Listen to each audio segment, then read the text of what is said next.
जेपरि एक शिशु शरीर वृद्धि पाइबा निमंते बंची रहिबा पाई उत्तम स्वास्थ्य पाइबा पाई जेपरि बारंबार क्षीर पान करिଥାଏ से प्रकार एक नवजात आध्यात्मिक शिशु मध्य बारंबार ईश्वरंकर आध्यात्मिक खाद्य को जो खाद्य बा जो वाक्य संपूर्ण आध्यात्मिक एवं अमिश्रित दुग्ध अटे एहाकु सब बेले निज जीवन रे खाद्य स्वरूप व्यवहार भोजन करिवार अछि।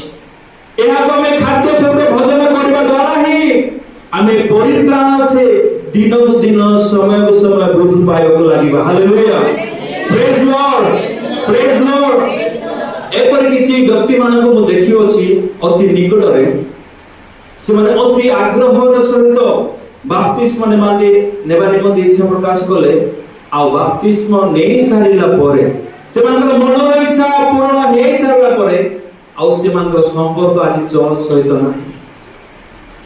तबे मन करंतु से भली व्यक्ति माने से भली शिशु माने से माने आत्मिक भाबरे बंची रहि पारबे कि चांस नाही। जो माने खाद्य ठारू दूरे रहिबे से माने कि बंची रहि पारिबे।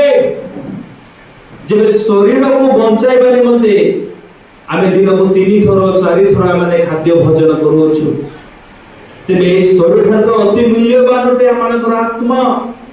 कारण ए शरीर 70 वर्ष कि 80 वर्ष परे एहा मृत्यु वरण करिवो एहा निमंते आ पृथ्वी रे स्थान नथिवो।